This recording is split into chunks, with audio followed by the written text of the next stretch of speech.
ನಾವು ಅಳಿಲು ಸೇವೆ ಮಾಡ್ದಂಗೆ ಆಗತ್ತೆ ಅಂತ ಈ ಪರಿಸರಕ್ಕೆ, ನಮ್ಮನ್ನ ಹುಟ್ಟಿಸಿ ನಮ್ಮನ್ನ ಬೆಳೆಸಿದಂತ ಪರಿಸರಕ್ಕೆ ನಾವು ಏನು ಕೊಡ್ತಾ ಇದೀವಿ ಅನ್ನೋದು ನಾವು ಯಾರು ಯೋಚನೆ ಮಾಡ್ತಾ ಇಲ್ಲ.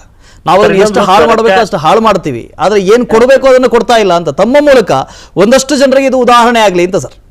ಹೌದು ಸರ್. ಇಲ್ಲ, ವನಸಿರಿ ಫೌಂಡೇಶನ್ ಅಮರೇಗೌಡರು ಮತ್ತು ಅವ್ರ ತಂಡ ನಾವೆಲ್ಲ ಸೇರ್ಕೊಂಡು ಸರ್ ಸರ್ಕಾರಿ ಶಾಲೆಗಳಿಗೆ ತೆರಳಿ ನಮ್ಮ ಭಾವಿ ಭವಿತವ್ಯದ ಮಕ್ಕಳು ಅವರು ಕೂಡ ಪರಿಸರದ ನಾಲೆಜ್ ಇರ್ಲಿ, ಪರಿಸರದ ಬಗ್ಗೆ ಜಾಗೃತಿ ಇರ್ಲಿ ಅಂತ ಸರ್ ಅವರಿಗೆ ಅವರ ಕೈಲಿಂದನೇ ಗಿಡಗಳನ್ನ ಹಚ್ಚಿಸಿ ಅದರಲ್ಲಿ ಉತ್ತಮವಾದಂತ ಪರಿಸರ ಜ್ಞಾನ ಇರ್ತಕ್ಕಂಥ ಮಕ್ಕಳು, ಪರಿಸರ ಬಗ್ಗೆ ಒಲವು ಇರ್ತಕ್ಕಂಥ ಮಕ್ಕಳಿಗೆ ಪರಿಸರ ಮಿತ್ರ ಪ್ರಶಸ್ತಿಯನ್ನ ಕೊಡ್ತಾ ಇದೀವಿ sir. Yes yes, thank you sir ನಮ್ಮ ಜೊತೆ ಮಾತನಾಡಿದಕ್ಕೆ ಇಷ್ಟೊತ್ತು ಧನ್ಯವಾದಗಳು.